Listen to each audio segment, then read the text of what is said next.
सुमित्रा जी जैसे ही सब्जी लेकर घर में आई, उनकी बहू प्रिया और उनकी बेटी संगीता में नोकझोंक हो रही थी। सुमित्रा जी ने सोफे पर बैठते हुए कहा, बहू क्या बात है, तू हमेशा संगीता से लड़ती रहती है। प्रिया, हाँ माँ जी, आप भी मुझे सुना लो, दीदी की गलती तो आपको कभी दिखेगी नहीं। तभी दूसरे कमरे में संगीता रोती हुई आई और अपनी माँ के पास सोफे पर बैठ गई।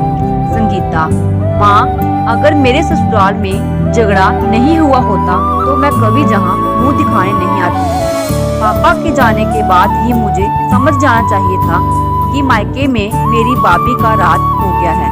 सुमित्रा जी, लेकिन बात क्या हुई, कोई बताएगा मुझे? प्रिया, माँ जी, आप दीदी से पूछो, मैंने इनको सिर्फ इतना कहा था कि नहाने के बाद कपड़े धो कर डाल दिया करो, सारे ऐसे ही पड़े रहते हैं। संगीता, हाँ मम्मी, भाभी आपके भैया के, अपने और चिंटू के कपड़े तो धो सकती है, लेकिन जब मेरे कपड़े धोने की बारी आती है तो कहती हैं खुद धो लो। प्रिया, बात को गलत दिशा में मत ले जाओ दीदी, मैंने इसलिए कहा था कि आप सबसे बाद में नहाती हो, तब तक मैं कपड़े धो चुकी होती हूँ, फिर वो अगले दिन तक पड़े रहते हैं। सुमित्रा, तो अब क्या मेरी बेटी तेरे हिसाब से नहाएगी? दो कपड़े बाद में धुल जाएंगे तो क्या तेरे हाथ टूट जाएंगे? प्रिया, वाह मां जी, आप ही गलत का साथ दे रही हैं। एक तो जे शाम के समय नहाती हैं, क्या जे सुबह नहीं नहा सकती? संगीता, हाँ, अब तो तुम्हारी गुलामी करनी पड़ेगी।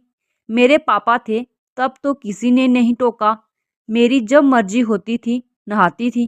प्रिया, गलत आदतों को बदल लेना चाहिए, मैं तो आपके भले के लिए कह रही हूँ। आप दोपहर को सोकर उठती हो, फिर नहाने जाती हो, कल ससुराल में क्या करोगी? सुमित्रा, बहू तू अंदर जा, अभी मैं बैठी हूँ, सब तेरे हिसाब से नहीं चलेगा। प्रिया बिना कुछ बोले अपने कमरे में चली जाती है। इधर संगीता अपना सामान पैक करने लगती है। सुमित्रा उसे समझाती है, लेकिन वह नहीं मानती और अपने पति विनोद को फोन करती है।